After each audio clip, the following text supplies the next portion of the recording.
আমরা এখন যে বিষয় নিয়ে আলোচনা করব শুনব, বিষয়টি হচ্ছে মাতা পিতার হক। যারা মা বাবাকে ভালোবাসেন বা যারা মা বাবা হয়ে গেছেন, সকলেরই দরকার, সন্তানের দরকার এজন্য যে মা বাবার কি হক রয়েছে আমাদের উপর, যেগুলো আদায় না করলে আমাদের অনেক বিপদ হয়ে যাবে। আর বাবা মারও জানা দরকার যে বাজানের উপরে আমার কি কি হক রয়েছে। তাহলেই যেটা আমার হক না, সে বিষয়টা যদি আমি তার কাছে না পাই, তাহলে মন খারাপ করব না। আর যতগুলো আমার হক রয়েছে এগুলো যদি না পাই, তাহলে মন খারাপ করার ব্যাপার আছে। এজন্য যারা মা বাবাকে ভালোবাসেন তারা সকলেই ইনশাআল্লাহ এখনো উপস্থিত যারা হতে পারেন নাই, অতি তাড়াতাড়ি প্যান্ডেল পর্যন্ত চলে আসুন। আর মা বোন যারা রয়েছেন, মায়ের হক শোনার জন্য যে কাজ সমস্ত রয়েছে, কাজ থেকে একটু মুক্ত হয়ে খেয়াল করে আমরা শুনি আল্লাহ রাব্বুল আলামিন কোরআনে এই দুইজন মানুষের ব্যাপারে কি বলেন, বাবা আর মায়ের ব্যাপারে। রব্বুল আলামিন প্রথম পৃথিবীতে যে মানুষটি পাঠান তার নাম হচ্ছে হযরতে আদম আলা নবিয়িনা ওয়া আলাইহিস সালাম। তার মা বাপকে চিনেননি? মা বাবা আছে? নাই। আল্লাহ রাব্বুল আলামিন প্রথম মানুষটি বানালেন মা ছাড়া, বাবা ছাড়া। এরপরে কিছুদিন পর্যন্ত এরকম বাবা মার মাধ্যমেই আল্লাহ রাব্বুল আলামিন দুনিয়াতে যত আদম সন্তান এসেছে, এই বাবা মায়ের মাধ্যমেই এসেছে। আমাদের নবী মুহাম্মদুর রাসূলুল্লাহ সাল্লাল্লাহু আলাইহি ওয়াসাল্লামের জন্মের আগ মুহূর্তে আমাদের নবীর আগের যে নবী ছিলেন, নবীর নামটা মনে আছেন? নবী হযরতে ঈসা আলা নবিয়িনা ওয়া আলাইহিস সালাম। ঈসা আলাইহিস সালামের বাবার নাম কি বলতে পারবেন কেউ? এই আরেকজন আল্লাহ রাব্বুল আলামিন বাবা ছাড়া দুনিয়াতে প্রেরণ করে দেখালেন, আমার বান্দা বান্দিরা, আমি কিন্তু ইচ্ছা করলে বাবা মা ছাড়া সন্তান দিতে পারি, বাবা মা ছাড়া দুনিয়াতে মানুষ পাঠাতে পারি, যার প্রমাণ হযরতে আদম আলা নবিয়িনা ওয়া আলাইহিস সালাম।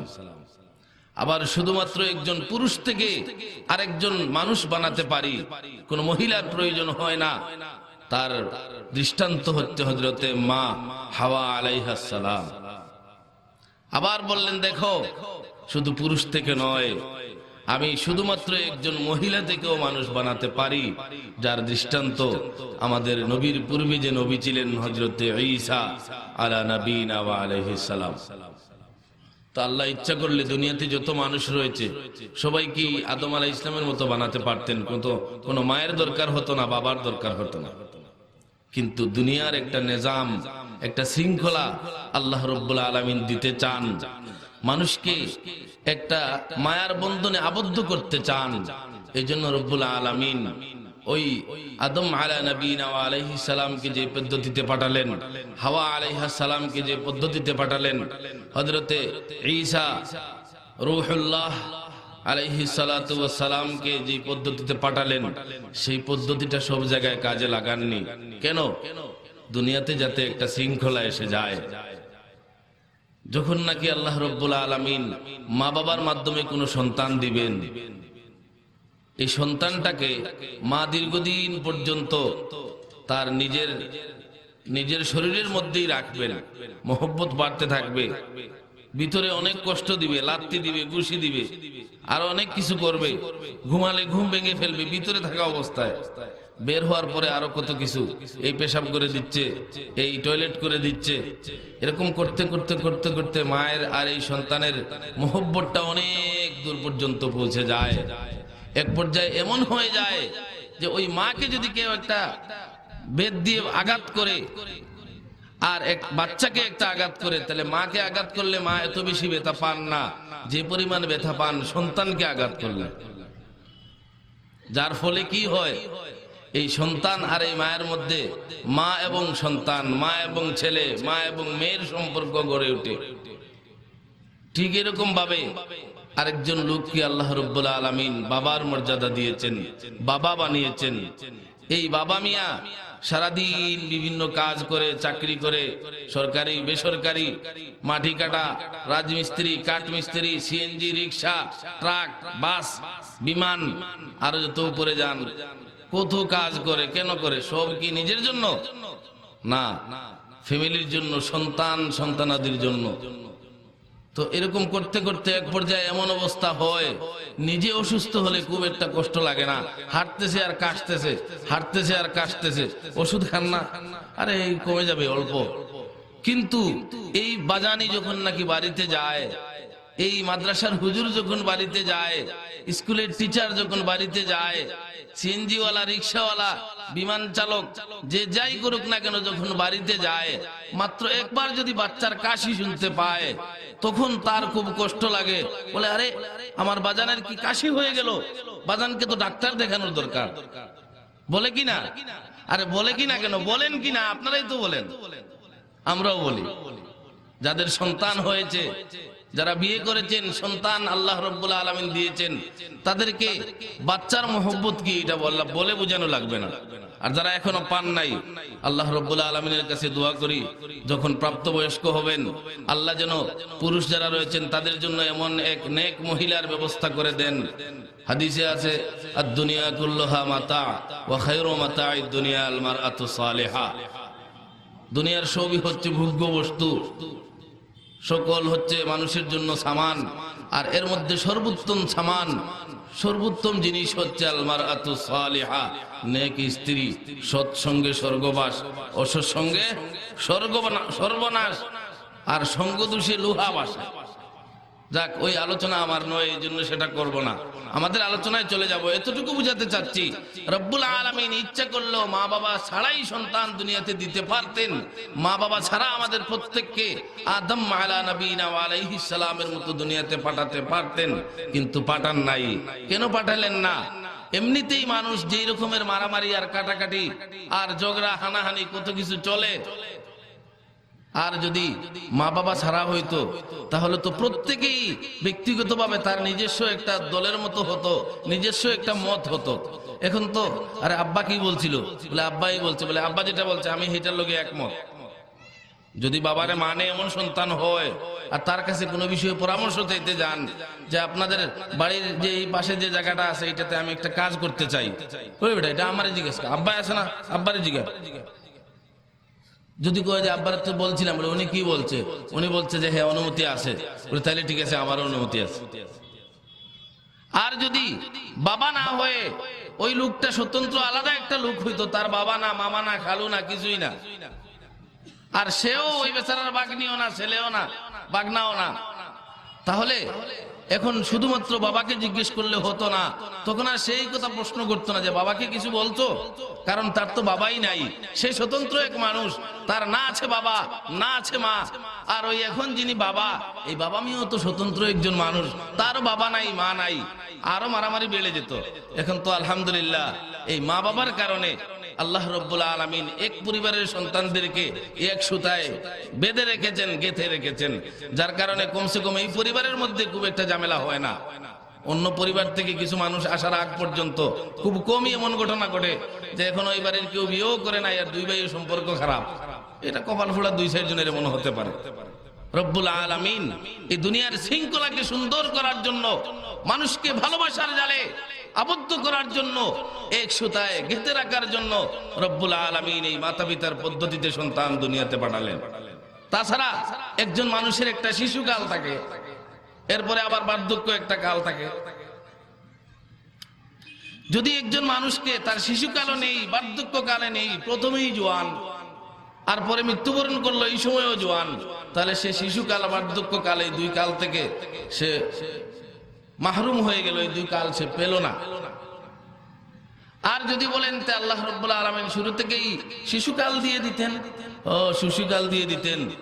মা যেরকম ভাবে কষ্ট করে হাতে পেশাব করলে, পায়খানা করলে, টয়লেট করলে এটা পরিষ্কার করে নে, মা সারা আর করে যদি 1 লক্ষ টাকাও দেওয়া হয়, মায়ের মতো করে এটাকে লালন পালন যত্ন করতে পারবে না। শিশুর কি অবস্থা হবে? রব্বুল আলামিন এই জন্য মায়ের মাধ্যমে শিশু দিলেন।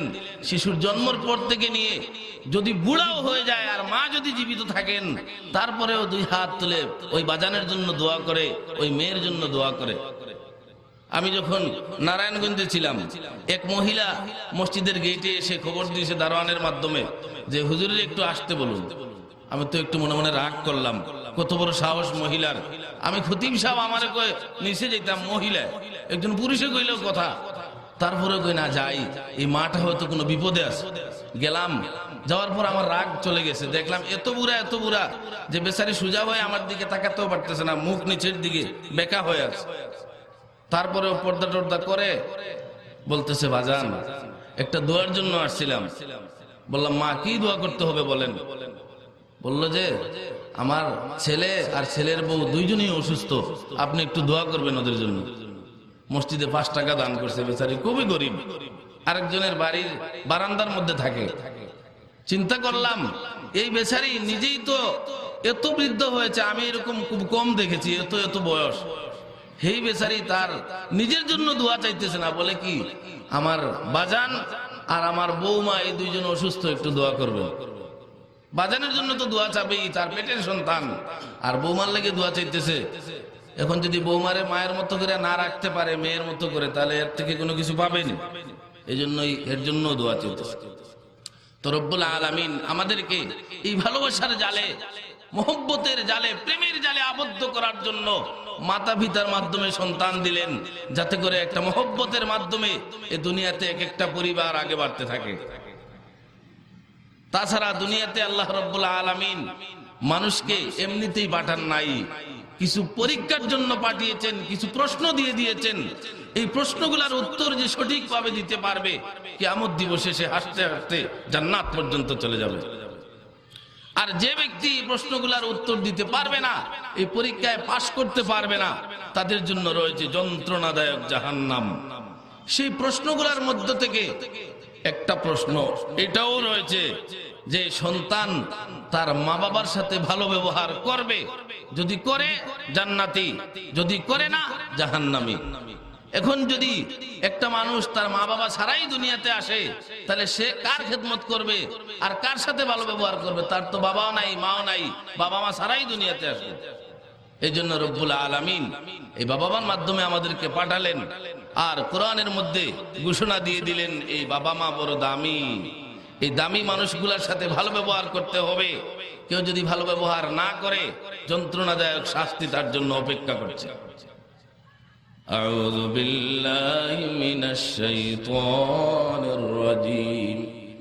বিসমিল্লাহির রহমানির রহিম। ওয়া কাদা রাব্বুকা আল্লা তা'বুদু ইল্লা ইয়্যাহু ওয়া বিল ওয়ালিদাইনি ইহসানা। রব্বুল আলামিন কোরআনে কারীমের সূরা বনী ইসরাঈলের মধ্যে ঘোষণা দিতেছেন, ওয়া কাদা রাব্বুকা, আমারা রাব্বুকা, হে নবী আপনার প্রতিপালক আপনাকে ঘোষণা দিতেছেন, হুকুম দিতেছেন, আদেশ দিচ্ছেন, আল্লাহ তা'বুদু ইল্লা ইয়্যা। আপনার উম্মতেরা পুরুষ এবং মহিলা কেউ যেন আল্লাহ রাব্বুল আলামিন ছাড়া অন্য কারো কোনো ইবাদত না করে। যদি আল্লাহ রাব্বুল আলামিন ছাড়া অন্য কারো ইবাদত করে, তাহলে সে আর ইসলামের মধ্যে থাকতে পারবে না। এই একটা হুকুম দিলেন আল্লাহ তাআলা যে আল্লাহকে মানতে হবে, আল্লাহ যা করতে বলেছেন করতে হবে, যা ছাড়তে বলেছেন ছাড়তে হবে। এবারে আসেন 2 নম্বরে কি বললেন, ওয়া বিল ওয়ালিদাইনি ইহসানা। আল্লাহ রাব্বুল আলামিন নামাজ পড়তে বলেছেন, নামাজ পড়লাম, নামাজ পড়তে পড়তে এমন অবস্থা কপালের মধ্যে দাগ পর্যন্ত পড়ে গেছে, কিন্তু মা বাবার খবর নিতে পারলাম না। এমন নামাজের কোনো দাম রব্বুল আলামিনের কাছে নাই। আল্লাহ রব্বুল আলামিন বছরে একবার রোজা রাখতে বলেছেন ফরজ হিসাবে। 1 মাস পর্যন্ত রোজা রাখলাম, রাখতে রাখতে পেটের চামড়া পিঠের সাথে মিশে যাচ্ছে, কিন্তু মা বাবার খবর নিতে পারলাম না। আল্লাহ রব্বুল আলামিনের কাছে এমন রোজার কোনো দাম নাই। আল্লাহ রব্বুল আলামিন হুকুম দিয়েছেন জিহাদ করার জন্য। যদি কোনো জায়গায় জিহাদ ফরজ বলে হক্কানি উলামায়ে কেরাম ফতোয়া প্রদান করে, ওই জায়গাতে জিহাদ করা সকলের জন্য ফরজ হয়ে যায়। এবারে এক লোক তরবারি হাতে নিয়ে ময়দানের মধ্যে গিয়ে তরবারি ঘুরাইতেছে, আল্লাহু আকবার আল্লাহু আকবার বলতে বলতে কাফের সৈন্যদেরকে কাটতেছে। এক পর্যায়ে কাফেরদের আঘাতে সে মরে পর্যন্ত যাইতেছে, কিন্তু মা বাবার খবরটা পুরোপুরি নিতে পারে নাই। ওই ব্যক্তির জিহাদের আল্লাহ রাব্বুল আলামিনের কাছে কোনো দাম নাই। এরপরেই আল্লাহ রাব্বুল আলামিন বললেন, আমার তো পুরোপুরি অনুসরণ করতেই হবে, না করলে উপায় নেই। সুযোগ রয়েছে করতে পারো, কিন্তু যখন দুই চোখ বন্ধ হয়ে যাবে, যখন আর তুমি দুনিয়াতে থাকবে না, মাইকে ঘোষণা হয়ে যাবে অমুক আর দুনিয়াতে নাই, দুনিয়ার থেকে চলে গিয়েছে, অমুক সময় জানাজার নামাজ হবে, এরপরে তো আপনার আর নেতাগিরি, আপনার আর টাকা পয়সা কোনো কাজে আসবে না। এবারে আর নিজের ইচ্ছায় কোনো কিছু করার সুযোগ নেই। রব্বুল আলামিন এবারে পুরোপুরি ক্ষমতার মালিক, দুনিয়া তো মালিক, কিন্তু বান্দাকে কিছু সুযোগ দিয়ে দিয়েছেন। দেখি বান্দা তুমি কি করো, জান্নাতি কাজ করতে পারো, জান্নাতে পাঠাইয়া দিমু, আর জাহান্নামী কাজ করো, জাহান্নামে পাঠাইয়া দিমু। এই জন্য দুনিয়াতে সুযোগ দিয়েছেন, কিন্তু আখিরাতে সুযোগ নেই। ওয়াবিল ওয়ালিদাইনি ইহসানা, মাতা পিতার সাথে ভালো ব্যবহার করো, ইহসানের ব্যবহার করো। ইম্মা ইয়াবলুগান্না ইউদাকাল কিবারা আহাদুহুমা আও কিলাহুমা, ও আমার বান্দা বান্দিরা, তোমাদের মা বাবার মধ্য থেকে কোনো একজন যদি তোমার জীবদ্দশায় বার্ধক্যে উপনীত হয়ে যায়, বুড়া হয়ে যায়, আও কিলাহুমা, অথবা যদি মা বাবা উভয়জনই বার্ধক্যে উপনীত হয়, তুমি জীবদ্দশায় তাদেরকে পাও, ফালা তাকুল লাহুমা উফিন, তাহলে খবরদার তাদেরকে উফ শব্দ পরিমাণ বলিও না, এমন কাজ করিও না যে কাজ করলে মা বাবা উফ বলে শব্দ করে, বা মা বাবা কোনো কাজ করলে তুমি উফ বলে শব্দ করিও না। করলে কি হবে? আর আল্লাহ রাব্বুল আলামিন এই জায়গায় বার্ধক্যের কথা কেন বললেন? যখন নাকি বাবা পুরোপুরি শক্ত থাকেন, এখনো জোয়ান, বুড়া হন নাই, তখন ওই বাজানের খবর খুব একটা নেওয়া লাগে না। বাজান নিজেই তখন ব্যবসা বাণিজ্য করে, চাকরি বাকরি করে, তখন যদি বলে খবর নাও নে, বাজান সুন্দরই চলতে পারেন। এই জন্য এই সময়টাও বাদ না, ওই সময়ও বাবার খবর নিতে হবে, মায়ের খবর নিতে হবে। বিশেষভাবে বার্ধক্যে উপনীত হওয়ার পর কোনো কাজ করতে পারে না, বারান্দার মধ্যে বসে থাকে আর কুটকুট কুটকুট করে। মায়েরা যখন বার্ধক্যে উপনীত হয়ে যায়, খুব একটা কাম কাজ করতে পারে না, তেল বেশি দিলে চিৎকার মারে, এত তেল দিছো কা, তেল দিয়ে কি গোসল করো, কালকেই বলে আনলো 1 কেজি তেল, তা গোসল করো, মাত্র 10 দিন তেল 1 কেজি শেষ করে ফেলাইলা।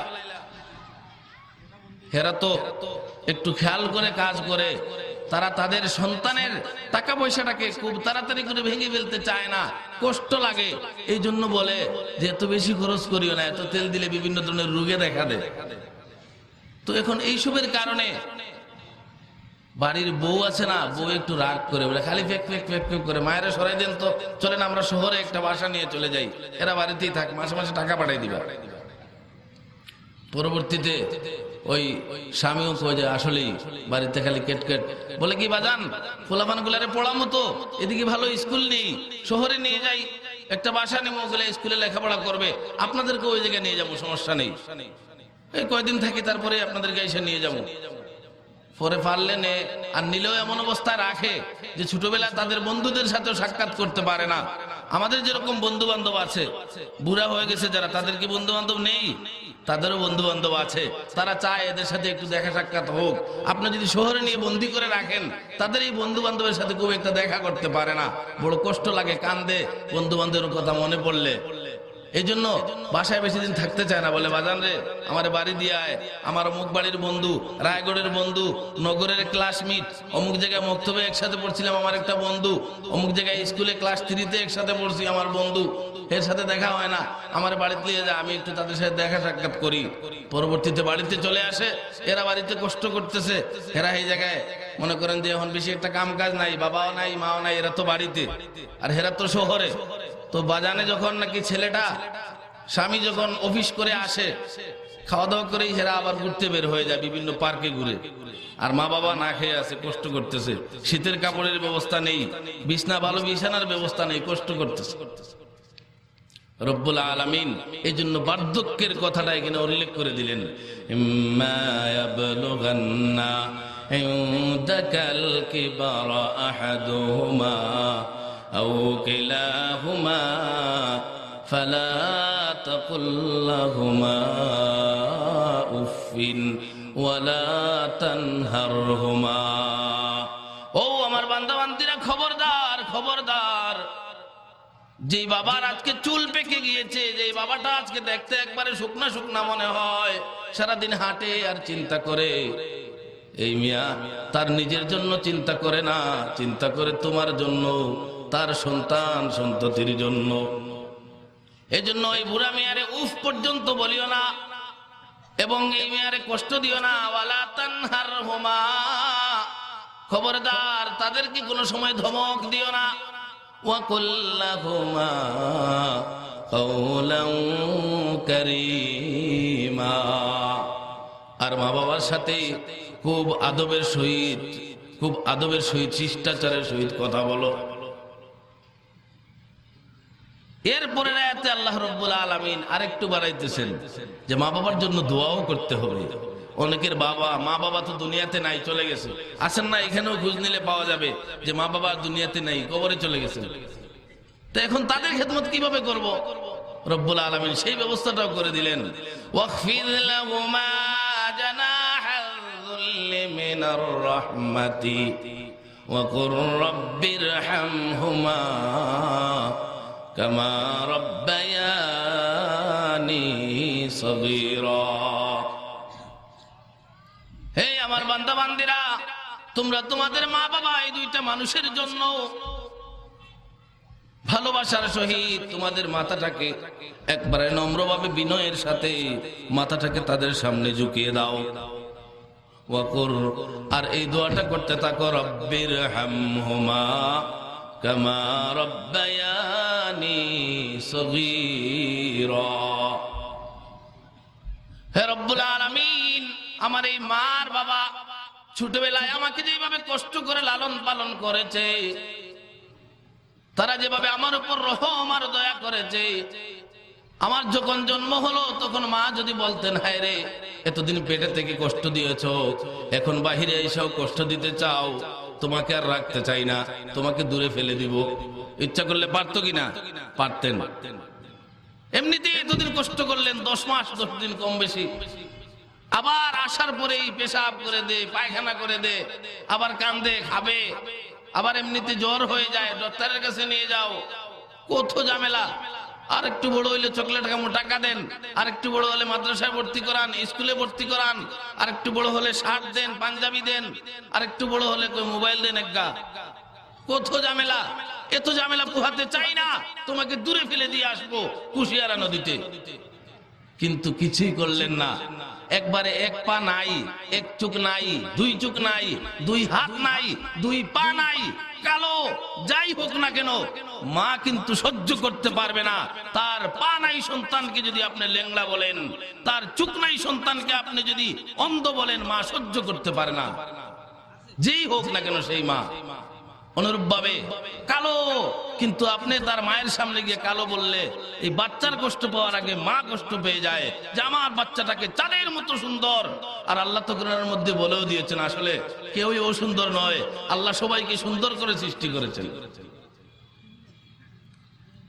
এ তো হলো আল্লাহ রাব্বুল আলামিন কোরআনের মধ্যে বললেন। আরো অনেক জায়গায় মা বাবার সম্পর্কে বলেছেন।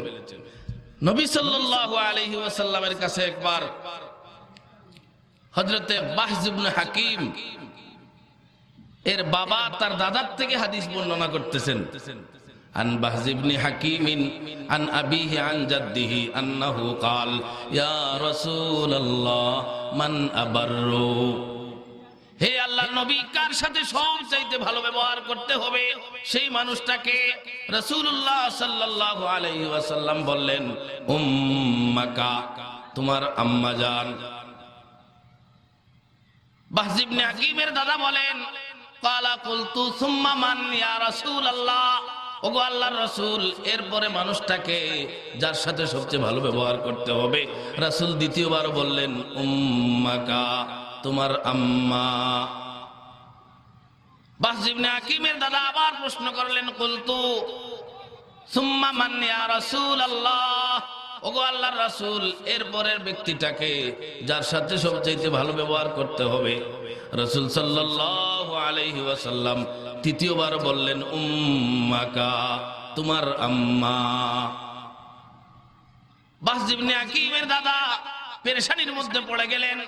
বাবা এত কষ্ট করে আমাদেরকে রিকশা চালিয়ে, গাড়ি চালিয়ে, মাটি কেটে, মাথার গাম পা পর্যন্ত ফেলে কত কষ্ট করে টাকা পয়সা এনে পরিবার চালায়, আর রাসূল শুধু বলেন উম্মাকা উম্মাকা উম্মাকা, খালি মা মা। বাবার কি হবে? বাবা এত কষ্ট কেন করলো? বাবার সাথে কি ভালো ব্যবহার করতে হবে না? আবার প্রশ্ন করলেন সুম্মা মান ইয়া রাসূলুল্লাহ, ওগো আল্লাহর রাসূল, এরপরে ব্যক্তিটাকে যার সাথে আমি ভালো ব্যবহার করব।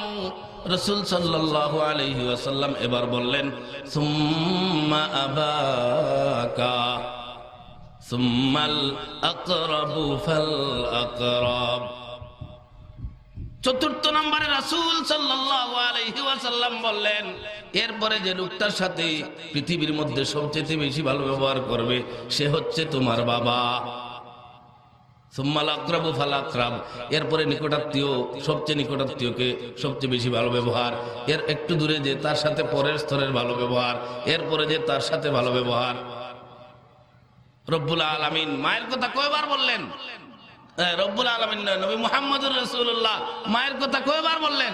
3 বার। কারণ পৃথিবীর মধ্যে যত পুরুষ জাতি রয়েছে সব পুরুষ যদি একত্রিত হয়ে মহা সম্মেলন করে আর ঘোষণা দেয় এখন থেকে আর মহিলা নয়, আমরা পুরুষেরাই আমাদের সন্তান আমরা নিজেদের পেটে আমরা রাখবো, পারবে? সম্ভব? পারবে না। রব্বুল আলামিন যে পদ্ধতি করে দিয়েছেন সেরকমই হতে হবে, অন্য কারো নিজস্ব পদ্ধতিতে চলবে না। আচ্ছা, সন্তান জন্ম হলো, ভূমিষ্ঠ হওয়ার যে কষ্ট, পৃথিবীর সকল পুরুষ যদি একত্রিত হয়ে কোন আলেমদের সাথে পরামর্শ করে এরপরে যদি বলে যে এখন থেকে আর মায়ের জাতিকে কষ্ট দিতে চাই না, পৃথিবীর শুরুলগ্ন থেকে নিয়ে এই পর্যন্ত মায়েরা অনেক কষ্ট করেছে, এবার আর মাদেরকে কষ্ট দিতে চাই না, আমরা তো পারলাম না সন্তানকে আমাদের পেটের মধ্যে রাখতে, ঠিক আছে তারাই রাখুক, কিন্তু ভূমিষ্ঠ হওয়ার সময় যে কষ্টটা হয় এই কষ্টটা আমরা নিয়ে যেতে চাই। পারবে? সম্ভব এটা কোনো সময়? সবাই একত্রিত হয়ে বুড়া জওয়ান যুবকরা তো অনেক কিছু করতে পারে, পারবে? কোনো আন্দোলন করে কাজ হবে? রাজপথ কাঁপালে কাজ হবে? হবে না। আচ্ছা, এটাও পারলাম না, 3 নম্বর আরেকটায় যাই। মায়েরা অনেক কষ্ট করে সন্তানকে নিজের মধ্যে রাখেন, অনেক কষ্ট করে ভূমিষ্ঠ করেন, অনেক সময় অনেক মা ইন্তেকাল পর্যন্ত করে। বড় কঠিন ব্যথা, কঠিন ব্যথা। যদি 100 জন পুরুষকেও এই ব্যথাকে 100 ভাগে বিভক্ত করে দেওয়া হয়, সাথে সাথে সবাই মারা যাবে, এরকম কঠিন একটা ব্যথা। ঠিক আছে, আমরা নিজের মধ্যে সন্তানকে রাখতেও পারলাম না, ভূমিষ্ঠ হওয়ার সময় যে কষ্টটা হয় সেই কষ্টটাও আমরা সহ্য করতে পারলাম না। এবার একটা কাজ আছে, এই কাজের দায়িত্বটা আমরা নিয়ে নিতে চাই। কি কাজটা? যে আমরা সব পুরুষ একত্রিত হয়ে ভালো ভালো খাবো, ডাক্তারের কাছ থেকে ঔষধ খাবো, আর বিজ্ঞানীদের কাছ থেকে বুদ্ধি নিয়ে তাদের বিজ্ঞান নিয়ে আমরা চেষ্টা করে এমন এক ব্যবস্থা করব সন্তানকে দুধ আর মায়ের জাতি খাওয়ানো লাগবে না, আমরা নিজেদের স্তন থেকে আমরা এই সন্তানদেরকে দুধ খাইয়ে দেব। পারবে? সম্ভব?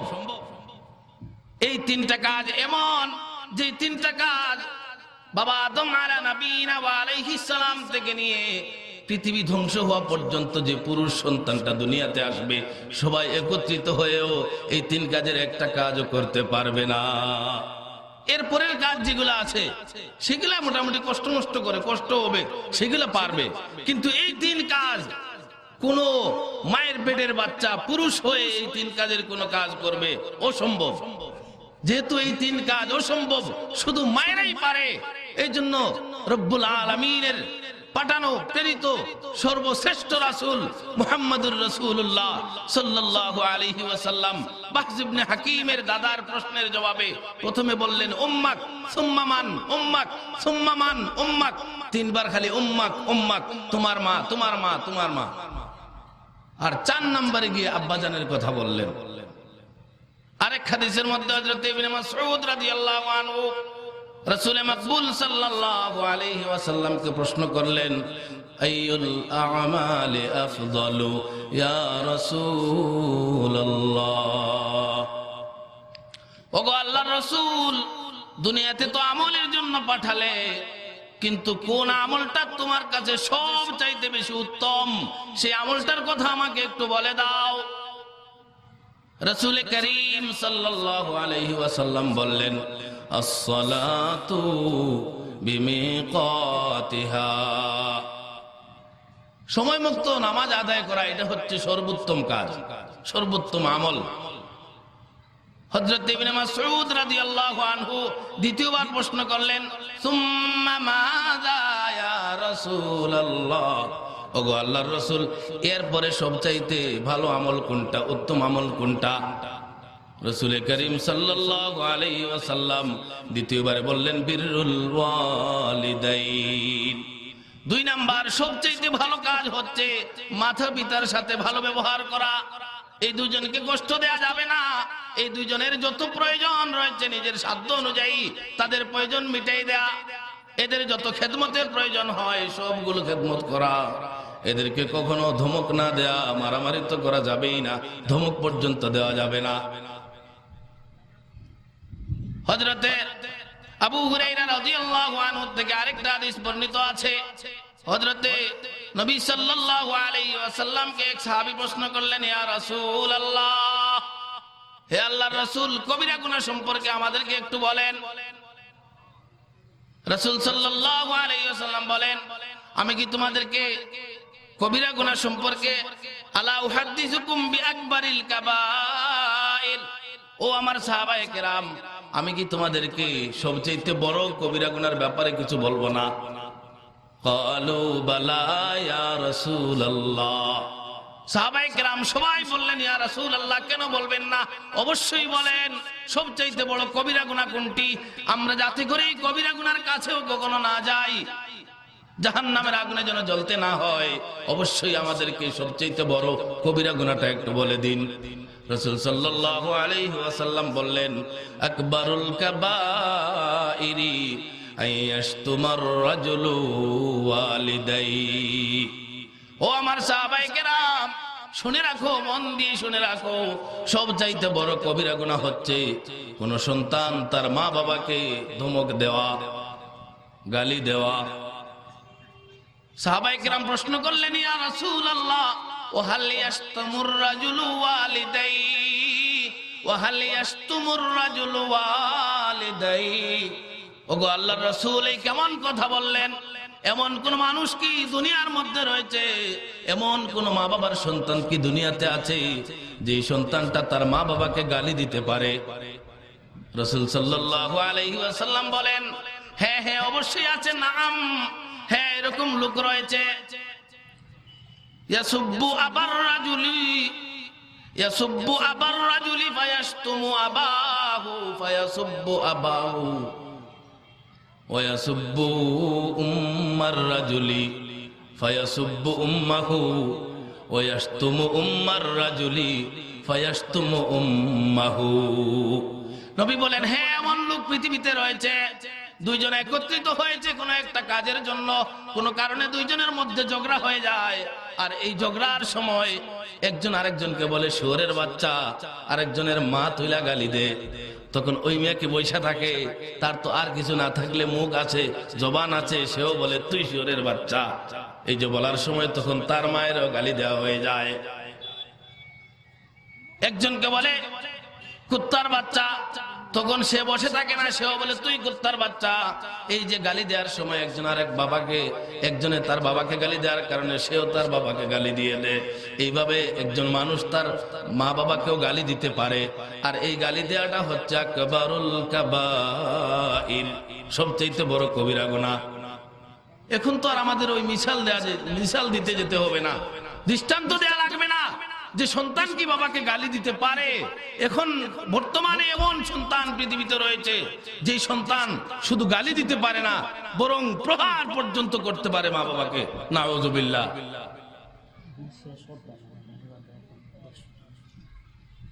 এখন পৃথিবীতে এমন মায়ের সন্তান রয়েছে যেই হতভাগা সন্তান নিজে আরেকজনকে গালি দেওয়ার কারণে তার মা বাবাকে গালি দিয়ে এমন হওয়ার প্রয়োজন হয় না, নিজেই মা বাবাকে গালি দিয়েই শেষ করে না, বরং মা বাবাকে প্রহার পর্যন্ত করে। নাউযুবিল্লাহ। মা বাবার আমাদের উপর যে ইহসান, যে দয়া করেছেন, এই দয়ার বদলা আমাদের গায়ের চামড়া দিয়ে তাদেরকে যদি জুতা পর্যন্ত বানিয়ে দেওয়া হয়, তারপরেও এর কোনো বদলা হবে না।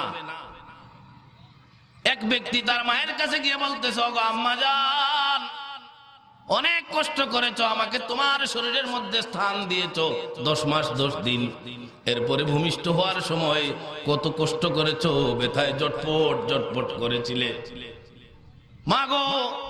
এরপরে যখন আমি বড় হয়ে গেলাম, তারপরে তুমি অনেক কষ্ট করে আমার জন্মের পরে ভূমিষ্ঠ হওয়ার পর অনেক কষ্ট করে আমাকে লালন পালন করেছো মা গো। আমি তোমার এই লালন পালন, তোমার এই কষ্টের কিছু বদলা দিতে চাই। মা হাসি দিয়ে বললেন, বাজান তুই বদলা দিবি? ঠিক আছে, কেমনে দিবি ক? বাজান কইতেছে, মা তুমি এখন যা বলবে। আলহামদুলিল্লাহ, আমি এখন চাকরি করি, বহু টাকা পয়সার মালিক হয়েছি, অনেক টাকা ব্যাগের মধ্যে নিয়ে আপনার কাছে এসেছি। আমার ব্যাংকের মধ্যে আরো টাকা পয়সা আছে, যদি প্রয়োজন হয় সেই টাকাও আনবো, কিন্তু একটা নিয়ত করেছি, আমার আম্মা জান যে এত কষ্ট করলো, এই কষ্টের একটা বদলা আমি দিবই দিব, এই বদলা দিতে চাই। মা বললেন, বদলা দিবা? বাজান কিভাবে দিবা? যে মা তুমি যা চাও তা আমি এনে দিব। এবারে মা বলতেছে যে ঠিক আছে বাজান, আমার কলা খাইতে মন চাইতেছে, পাকা কলা। কেমন কলা? পাকা কলা। পাকা কলা অনেক শক্ত থাকে না? কি পাকা কলা শক্ত থাকে? নরম? কলা বাজান একটা পাকা একটা কলা নিয়ে আসবে, আমার দাঁত নেই, চিবাইতে পারি না, আমি যাতে কোনো মতে চুইসে খাইয়ে ফেলতে পারি। ঠিক আছে, বাজার থেকে সে কলা নিয়ে আসলো, খুব দামি কলা, সবচাইতে ভালো কলা, যেই কলা ব্যাপারীর কাছে, তার কাছ থেকে ভালো একটা কলা নিয়ে আসছে। মা কইছে একটা কলা হলেই চলবে। ঠিক আছে, একটা কলা নিয়ে আসছে। আনার পরে মা বলতেছে, বাজান রে, আমার খুব ঘুম পাইতেছে, বুড়া হয়ে গেছি, এখন কোনো কিছুর স্টেশন নাই। আগে একটা স্টেশন ছিল, রাত্রে এশার নামাজ পড়ে আরো কতক্ষণ বসে গল্প গুজব করে খানা খেয়ে পরে ঘুমাইতাম, তারপরে আর কতক্ষণ বইতে ঘুম আসে না, মোবাইল টিপা টিভি একটু কথাবার্তা গল্প টল্প করতে করতে পরে ঘুম আসতো। আর বুড়া হয়ে গেলে আর টাইম লাগে না, এখানে বসেই দেখবেন বুড়া মেয়ে ঘুমিয়ে গেছে। এটা তার ইচ্ছায় না, মানে এখন বুড়া হওয়ার কারণে এমন অবস্থা হয়ে যায়। মা বললেন, বাজান আমার এখন ঘুম এসে গিয়েছে, আমি একটু ঘুমাতে চাই। সন্তান বলল, মা গো তোমার এই কলাটা তাহলে আমি রেখে দেই, ঘুম থেকে উঠলে দিয়ে দিব। মা বললেন যে না, আমাদের ঘুম আসার যেরকম ভাবে কোনো স্টেশন নাই, ঘুম ভাঙতেও কোনো স্টেশন নাই। দেখবেন যাদের মা বাবা বুড়া হয়ে গেছে, বা বাড়িতে দাদা দাদি আছে, নানা নানি আছে, নানা বাড়িতে, দেখবেন যে হঠাৎ করে রাত্রে ওটা কাশতেছে, আবার একটু কথাবার্তাও কইতেছে, কার লগে জানি, যদি দাদি থাকে তাহলে দাদির লগে হালকা পাতলা কথা কয়। তো তাদের ঘুমের যেরকম স্টেশন নেই, ঘুম থেকে উঠারও কোনো স্টেশন নেই। বাজান রে, তুই এটা দূরে রাখিস না, খবরদার, তোর কাছেই রাখ। আমাদের ঘুমের যেরকম ভাবে স্টেশন নাই, আমাদের ঘুম ভাঙ্গারও কোনো স্টেশন নাই, যে কোনো সময় ঘুম ভেঙে যেতে পারে, তখনই কিন্তু আমি কলাটা চাবো, সুতরাং তুই কলাটা তোর বুকের মধ্যে রাখ। মা আমি তো শুয়ে পড়বো। ঠিক আছে, তুই শুয়ে পড়, কলাটা তোর বুকের উপরে রেখে দে। এবারে সন্তান কলাটা বুকের উপর রেখে দিয়ে বসে আছে। মার ঘুম কোন সময় ভাঙ্গে? ঘুম ভাঙলেই কলাটা মায়ের হাতে দিবে, তার সারা জীবনের ঋণ পরিশোধ করে দিবে। মা আসলে ঘুমায় নাই, মা আসলে তার একটা শিক্ষা দিতে চান, ওরে পাগল, মায়ের যে বদলা রয়েছে, এই বদলা যদি গায়ের চামড়া দিয়ে জুতা পর্যন্ত বানিয়ে দেওয়া হয়, মায়ের বদলা কখনো দেওয়া যাবে না। এই শিক্ষাটা দিতে চান, এই জন্য ভান করে শুয়ে আছেন, আসলে ঘুমান নাই, একটু তাকাইতেছেন হালকা পাতলা। তো তাকাইতে দেখলেন এক সময় ওই সন্তানের ঘুম এসে গেছে, কলা বুকের উপরে ঘুমাই গেছে বেচারা। ঘুমাইয়া কতক্ষণ পরে সারা এক শুইলে একভাবে থাকেনি মানুষ, একবার এদিক ফিরতেছে একবার ওইদিক ফিরতেছে, তো এইদিক ফিরছে কলা পড়ে গেছে, কতক্ষণ পরে আবার ঘুমের মধ্যে একটু নড়াচড়া দিয়ে দিয়ে এই কলার উপর দিয়ে গিয়ে এই পাশে চলে গেছে, মাঝখানে কলা মিয়ার অবস্থা খারাপ। কলাটা তো কাঁচা আছিল না কেমন আছিল মনে আছে? পাকা কলা, নরম, পিঠে যখন লাগছে, পিঠের চাপ লেগে কলার ভিতর থেকে সবকিছু বের হয়ে খুসাটা বসে আছে, আর এগুলা সাইড দিয়া পিঠের মধ্যে, লঙ্গির মধ্যে, গেঞ্জির মধ্যে। এবারে মা তো আসলে সজাগ, বলে বাজান বাজান রে উঠ, আমার ঘুম ভেঙে গিয়েছে, আমি আর ঘুমাতে চাই না। তোর কাছে যে একটা কলা রেখেছিলাম, তুই যে কলাটা আমার জীবনের বদলা দিয়ে দিতে চাস, আমি যত কষ্ট তোর পিছনে করেছিলাম, তোর লালন পালন করতে গিয়ে আমার যে পরিমাণ কষ্ট হয়েছে, শ্রম দিতে হয়েছে, তুই তো এই শ্রমের বদলা দিতে চাস, ঠিক আছে দে বাজান, কলাটা দে, একটু খাই, অনেক মন চাচ্ছে। বাজান ঘুম থেকে ওইটা চোটটুক মুছে এবারে কলা দেওয়ার জন্য কলায় হাত দিছে, দেখে খুব পাতলা পাতলা লাগে, বালকেরা তাকায় দেখে ভিতরে কিছু নাই, তাকায় দেখে ভিতরে কিছু নাই। বলে মা কলা তো পিঠের নিচে পড়ে চ্যাপটা হয়ে গেছে, ভিতরে কিছু নাই, এখন খালি খোসা। ঠিক আছে মা, কষ্ট নিও না, আমি এখনই যাচ্ছি, ওই মিয়ার বাড়ি আমি চিনি, তার বাড়ি যেখানে, বাড়ির থেকে গিয়ে আমি পুরা এক সরা কলা নিয়ে আসবো, শুধু একটা নয়, তুমি চিন্তা করো না, আমি এখনই যাচ্ছি। মা বললেন থাম, তোর যাওয়া লাগবে না, আমি কলা খাইতে খুব মন চাইতেছি না, বুড়া মানুষ, কাশি হয়ে গেছে, এখন যদি কলা খাই তাহলে আমার বুকে ঠান্ডা লাগবে, আরো কষ্ট হবে, আমি কলা খেতে চাই না, কিন্তু তোরা একটা জিনিস বুঝাতে চাই। পাগল রে, তুই যখন আমার পেটের ভিতরে ছিলে, আমি ইচ্ছা করলে কিন্তু পেট নিচের দিকে দিয়েও শুইতে পারতাম, তখন কিন্তু তুই একবারে শেষ হয়ে যেত কলার মতো, কিন্তু আমি ঘুমালেও কোনো সময় ভুলেও আমার পেটটা নিচের দিকে দেই নাই। ও বাজান, যখন তুই ভূমিষ্ঠ হয়ে গেলে, ভূমিষ্ঠ হওয়ার সময় যে পরিমাণের কষ্ট হয়েছে, আমি ইচ্ছা করলে আরো অন্য কোনো পন্থা অবলম্বন করতে পারতাম, তোর আগে আমার আরো সন্তান হয়েছে, আমি আরো অনেক মানুষের সন্তান হওয়ার ব্যাপারে খবর শুনেছি, এই জিনিসটা খুব সহজ নয়, বড়ই কষ্টের, আমি ইচ্ছা করলে একটা ট্যাবলেট খাওয়াইয়া তোরে তুই মানুষ হিসাবে রূপান্তরিত হওয়ার আগেই শেষ করে দিতে পারতাম। বাজান রে, আমি তোরে শেষ করি নাই, তোরে ভূমিষ্ঠ পর্যন্ত করলাম, এরপরে তোরে গোসল দেয়াইলাম, গোসল দেওয়ার পর তোরে নিয়ে আরো লম্বা একটা টাইম অতিবাহিত করলাম, তুই কোনো কথা বলতে পারতি না, তুই নড়াচড়া করার শক্তি ছিল না। ওই সময় কিন্তু তোরে আমি আমার ডান পাশে শুয়াইতাম, ডান পাশে যখন পেশাব করে ভিজাই দিতি, এই জায়গার মধ্যে তুই শুইলে কষ্ট লাগবে, এই জন্য আমি তোরে আর এই জায়গাতে শুয়াই না, আমি বাম পাশে তোরে নিয়ে যাই। বাজান রে, বাম পাশে কতক্ষণ শোয়ার পরে যখন তুই, ওই বুড়া মানুষের যেরকম ঘুমের কোনো স্টেশন নাই, ওই বাচ্চাগুলারও পেশাবের কোনো স্টেশন নাই, পায়খানার কোনো স্টেশন নাই, তোরে বাম পাশে যখন দিছি, এবারে তো পেশাব করছ, সাথে সাথে পায়খানাও করে দিয়েছিস।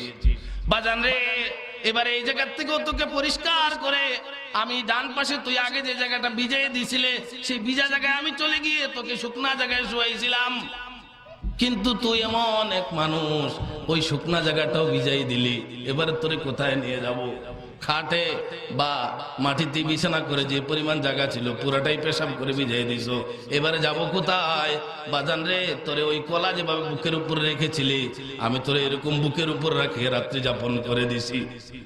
ও বাজান, একবারও তো তুই এই লম্বা জীবনে এক রাত্রি নয়, লম্বা একটা টাইম এরকম করে তোকে নিয়ে লালন পালন করতে করতে বড় করেছি, কই কোনদিন তো তুই আমার পিঠের নিচে পড়লি না।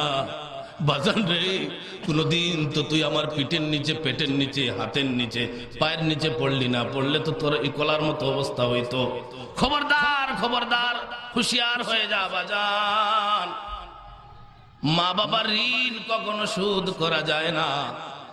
এই জন্য কি সুদ করা যায় না যেহেতু আর সুদ করবো না এমন? আমরা তো মেহনত চালিয়ে যাব, সুদ করা যায় না সেটা ভিন্ন কথা। একজনের কাছ থেকে টাকা নিছে, টাকা নেওয়ার সময় বলছে যে ভাই আমার তো টাকার খুব প্রয়োজন ছিল, ৫,০০০ টাকার, আপনি যে ঋণ দিয়ে আমার যে উপকার করলেন, এই ঋণটা জীবনেও সুদ করতে পারবো না। এই ঋণটা জীবনেও সুদ করতে পারবো না। টাকা তো অনেক সময় পাওয়া যায়, কঠিন মুহূর্তে, এই মুহূর্তে টাকা না হলে একজনের জান শেষ হয়ে যেতে পারে, একটা জমি চলে যেতে পারে, একটা গাড়ি হাতছাড়া হয়ে যেতে পারে, একটা বাড়ি হাতছাড়া হয়ে যেতে পারে মাত্র 500 টাকার কারণে। ওই সময় যে লোকটা আপনাকে 500 টাকা দিয়ে উপকার করলো, সে শুধু 500 টাকা দেয়নি, বরং 5 লক্ষ, কোনো কোনো ক্ষেত্রে 5 কোটি টাকা দিল আপনাকে। এই জন্য সে বলতেছে কি, ভাই আপনারা যে আমার যে উপকারটা করলেন, জীবনেও এই ঋণ শোধ করতে পারবো না। ভালো করে কথাটা বইলা মোবাইলের মধ্যে রেকর্ড করে লইয়া এসে বসে 1 মাস 2 মাস 3 মাস টাকা দেয় না। ওই মেয়ে খবর নিল, ভাই একটু আইসেন তো আমাকে বাড়িতে। সকালবেলা আসছে, কই আপনি না টাকা নিলেন, টাকা তো দেন না। টাকা দিব কা, টাকা দেবো কেন? আমি তো নেওয়ার সময় আপনাকে বললাম যে আপনি আমার যে উপকার করলেন, এই উপকার, এই ঋণ কখনো শোধ করতে পারবো না, তাহলে আবার টাকা দেবো কেন? এই ঋণ শোধ করতে পারবো না, এই জন্য তার টাকা দিবেন না।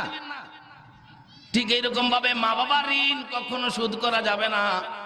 কিন্তু এই জন্য কি মা বাবাকে ফেলে দিব যে যেহেতু ঋণ শোধ করা যাবে না, তাহলে তুমি বাড়িতে পড়ে থাকো, তোমার খাওয়া দাওয়ার দরকার নাই। বাজান রে, তোমার গোসলের দরকার নাই। ও বাজান, তোমার ওষুধ পাতির দরকার নাই। তুমি পরে থাকো, তুমি কাশতে থাকো, কাশতে কাশতে শেষ হয়ে মরে যাও। তোমার ঋণ কখনো শোধ করা যাবে না। এমন করবেন? রাসূল করিম সাল্লাল্লাহু আলাইহি ওয়াসাল্লাম হাদিসের মধ্যে বলেন, রিদার রাব্বি ফি রিদাল ওয়ালিদি ওয়া সাখাতুর রাব্বি ফি সাখাতিল ওয়ালিদি। খালি মায়ের কথা বললাম, এখানে তো বাপ বেশি আসছে, মায়েরা তো বাড়িতে। আশা করি তারাও মনোযোগ দিয়ে শুনতেছেন। বাপদের জন্য রাসূল করিম সাল্লাল্লাহু আলাইহি ওয়াসাল্লাম বলেন, রিদার রাব্বি ফি রিদাল ওয়ালিদাইন। রব্বুল আলামিনের রেজার সন্তুষ্টি বাবার সন্তুষ্টির মধ্যে নিহিত। একজন মানুষ যতক্ষণ পর্যন্ত তার বাবাকে সন্তুষ্ট রাখতে পারবে না, ততক্ষণ পর্যন্ত তার নামাজের কোনো দাম নাই, তার রোজার কোনো দাম নাই, তার যাকাতের কোনো দাম নাই, হজের কোনো দাম নাই। সে মানুষের উপকার করতেছে, সেই উপকারেরও কোনো দাম নাই। কোন সময় দাম হবে? যে সময় কাজ করতে পারবে আর বাজানকেও পুরোপুরি ভাবে সন্তুষ্ট রাখতে পারবে।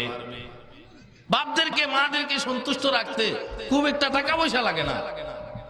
কোনদিন এমন কোন মা বাবা শুনি নাই যেই মা বাবা সন্তানের কাছে সন্তানের যে পরিমাণ সামর্থ্য রয়েছে সামর্থ্যের থেকে বেশি চেয়েছে, এমন শুনি নাই। বরং শুধু এই পরিমাণ মা বাবা তার সন্তানের কাছে চায় যতটুকু তার সামর্থ্য কুলায়। এই জন্য আমরা সকলেই আমাদের এই মা বাবা, এই দুইজনকে অবশ্যই সন্তুষ্ট রাখবো। এদের যত প্রয়োজন রয়েছে সব প্রয়োজন মিটাবো, তাহলেই আল্লাহ রব্বুল আলামিন আপনার আমার উপর সন্তুষ্ট হবেন। তখন আমার নামাজ কাজে লাগবে, আমার রোজা কাজে লাগবে, আমার হজ কাজে লাগবে, আমার যাকাত কাজে লাগবে। আর যদি এই কাজ না করতে পারি, তাহলে আমল করতে করতে, নামাজ পড়তে পড়তে কপালে দাগ পড়তে পারে, রোজা রাখতে রাখতে পেট পিঠের সাথে মিশতে পারে, হজ করতে করতে টাকা পয়সা শেষ হয়ে যেতে পারে, কিন্তু আমার এসব আমলের কোনো দাম থাকবে না। রব্বুল আলামিন আমাদেরকে বুঝার তৌফিক দান করুন।